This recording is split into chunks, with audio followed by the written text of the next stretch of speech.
semana se inicia e eu espero que todos que estejam aí em casa estejam realizando as atividades, certo? Porque cada um tem o seu dia na semana para ir realizar as atividades do dia na escola, mas enquanto eu estiver em casa, eu vou continuar assistindo os vídeos e realizando as atividades, tá bom? Pra quando chegar lá, pra gente fazer a correçãozinha e a te explicar tudo novamente, tá bom? Se estiver fazendo tudo isso, vai estar de parabéns, certo? Hoje, na nossa aula de língua portuguesa, vamos estudar sobre artigo.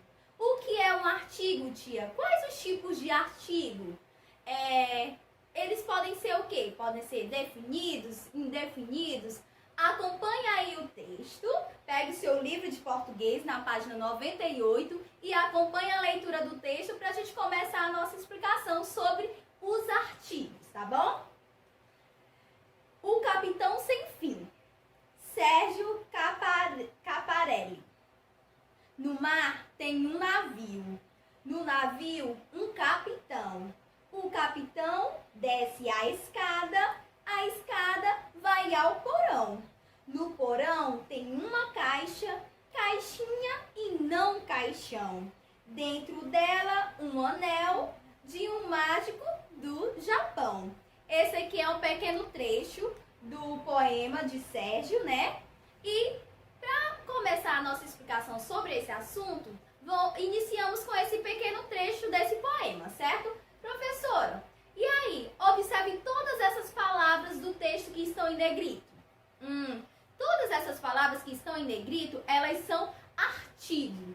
E o que é um artigo, professora Reline? Artigos são palavras que determinam o gênero e o número da palavra seguinte. Vamos relembrar o que é o gênero do substantivo? É o gênero feminino e o gênero masculino, né? Vou representar pelas duas letrinhas, o F e o M. E o que é o número, tia? O número do substantivo é o singular e o plural. Então, esses artigos, elas vão determinar o gênero, pode ser feminino ou masculino, e o número do substantivo, é no singular ou plural da palavra seguinte, certo? Os artigos, eles podem ser definidos ou indefinidos. O que são artigos definidos, professora? O artigo definido, ele determina um ser entre outros de uma mesma espécie. Exemplo, ela entregou para o marido a bolsa e os documentos. Quais são os artigos dessa frase, tia Reline? São a letrinha O, a letrinha A e a palavra os. Então, os artigos definidos são quais, tia? A, o, as e os. Muito bem. Esses aqui são os artigos definidos. Eu vou definir uma coisa. Por exemplo, eu digo a bolsa. Então, eu estou definindo a bolsa. Então, para me definir uma coisa, eu vou utilizar esses artigos aqui. E os artigos indefinidos, professoras, eles indicam o ser sem identificá-los entre os da sua espécie. Vamos lá para a nossa frase. Uma pessoa sem imaginação é um ser pobre. Vocês sabem quem é essa pessoa? Não, eu não estou identificando qual é essa palavra. Então, aqui os artigos que eu usei foram artigos indefinidos. Eu não estou definindo ninguém. Quais são os artigos aqui dessa frase, professora?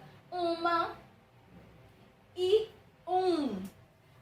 E quais são os artigos indefinidos? Só são esses, tia Reline? Não. Os artigos indefinidos são uma, um, umas e uns. Muito bem, pessoal. Agora, se eu perguntasse para vocês, quais são os artigos definidos no singular?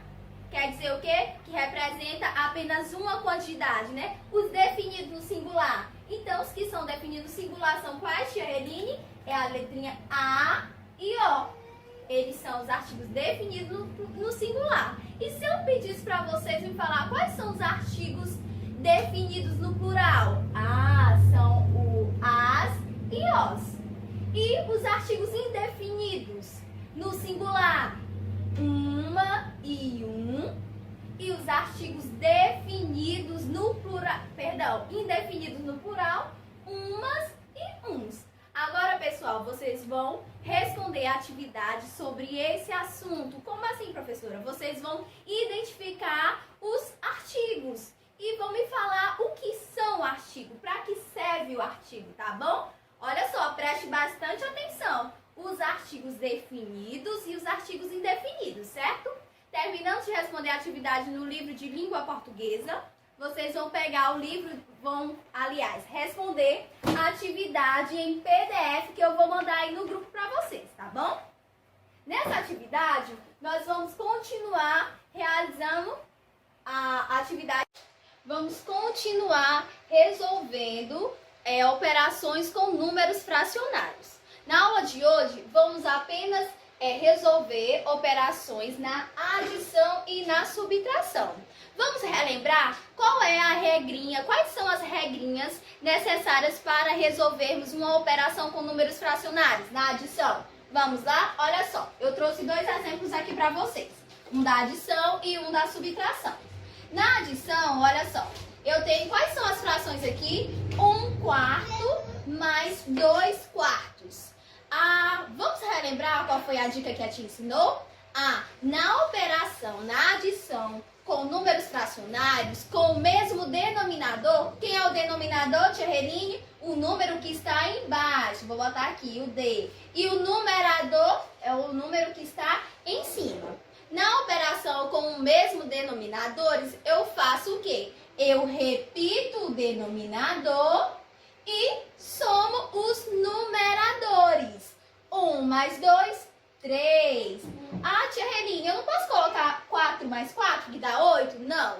Na operação com números fracionários com os mesmos denominadores, na adição, eu vou apenas repetir. Se for o 4, como é o caso, eu repito o 4. Se for outro número, vou repetir, certo? Na operação com os mesmos números, viu? Os mesmos denominadores. Então, professora, na nossa atividade está desse modelo. E esse aqui? O que eu tenho aqui? Essa fraçãozinha. 1/4. Como é que eu vou representar ela numa figura? Eu vou pintar uma parte, né? Que é o numerador. 2/4. Eu vou pintar quantas partes? 2. E o 3/4, que foi o nosso resultado, vou pintar quantas partes? 3. Muito bem. E na subtração, professora, como é que eu resolvo uma operação com números fracionários na subtração? Olha só, a regrinha é parecida com a da adição. Só que em vez de somar, nós vamos subtrair, certo? Olha só, na operação com os mesmos denominadores, na subtração, eu vou repetir o denominador e vou subtrair o numerador. 2 menos 1, eu tenho 2 tiro 1, fica 1. 1/4. Aí na minha figura aqui, o resultado eu vou pintar quantas partes? Apenas uma, certo? 1/4. Muito bem. Professora, eu tenho que pintar o quadradinho? Sim, você vai ter que pintar todos os quadradinhos da resposta, tá bom? Antes de pintar, realize logo a adição ou a subtração, tá bom? Capriche na tarefa e qualquer dúvida a tia está à disposição. Tchau!